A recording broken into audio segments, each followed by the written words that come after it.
Hi, I'm Stephanie Strange. Want to hear something scary?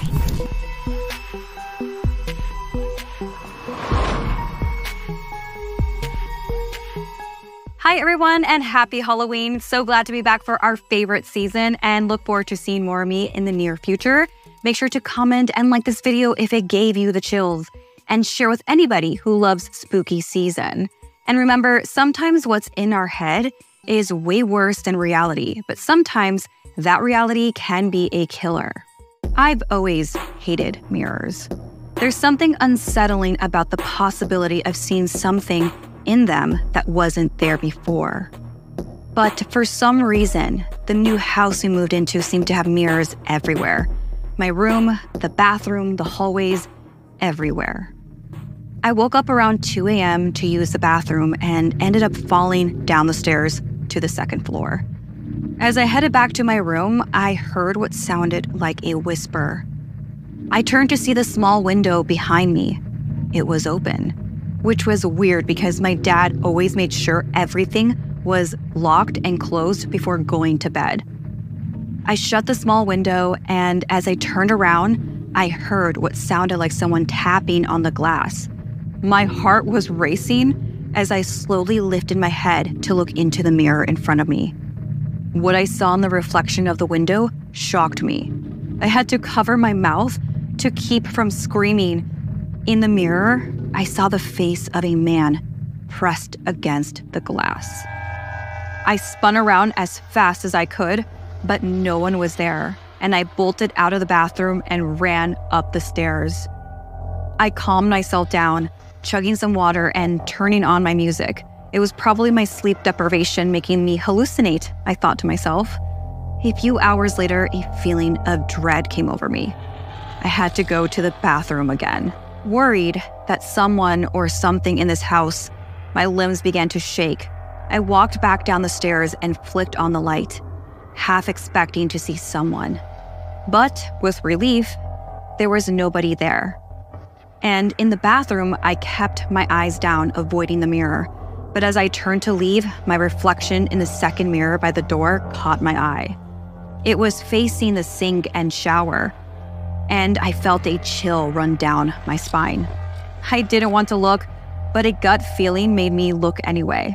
What I saw was a hand sliding over the top of the shower curtain. Frantically, I did a double blink as I backed away, hoping it was just my imagination. But once my eyes adjusted, I could see the slender fingers making their way over the curtain rod.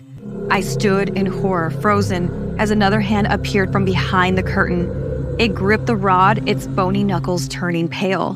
Desperate, my heart pounded as I slowly backed up towards the door, my legs feeling like lead. Then, without warning, both hands let go and disappeared behind the curtain. I gasped, tears in my eyes. The silence was suffocating. But I couldn't stay any longer. Panic hit me like a wave, and I bolted towards the stairs. As I reached the doorway, I heard the curtain rustle behind me. My breath caught. I could hear it breathing, too close for comfort. I raced to the top of the stairs, my pulse thundering in my ears. Afraid to look back, I slammed the door shut, but before it could fully close, the creature's hand shoved through, reaching for me. I pushed as hard as I could, but the door wouldn't budge. I heard a low, grunting noise from the other side. With one final shove, the door slammed shut, crushing the hand in the frame. I locked it quickly and backed away, breathing hard.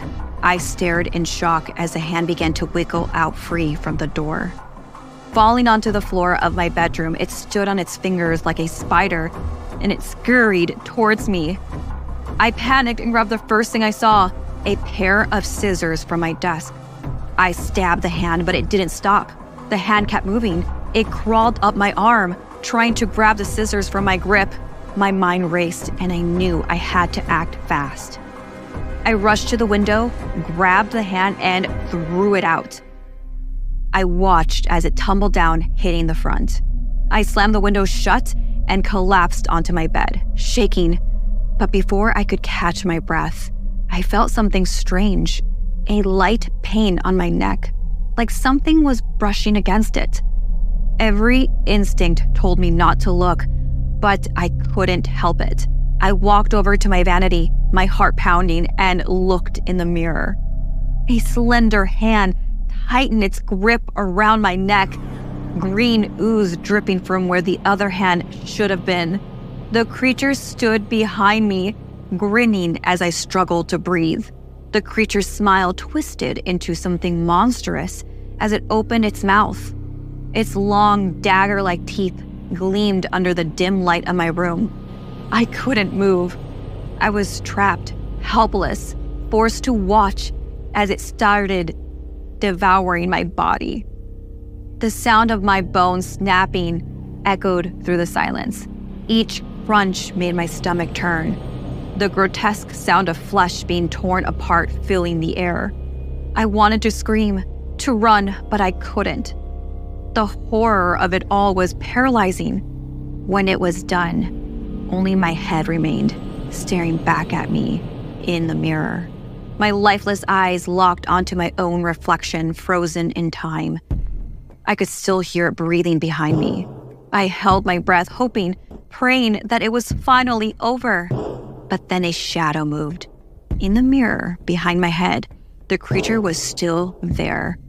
Its grin wide and wicked, stretched even further, as if it wasn't finished yet. My heart raced as I realized I wasn't free. If only I hadn't looked in that mirror. If only I hadn't looked.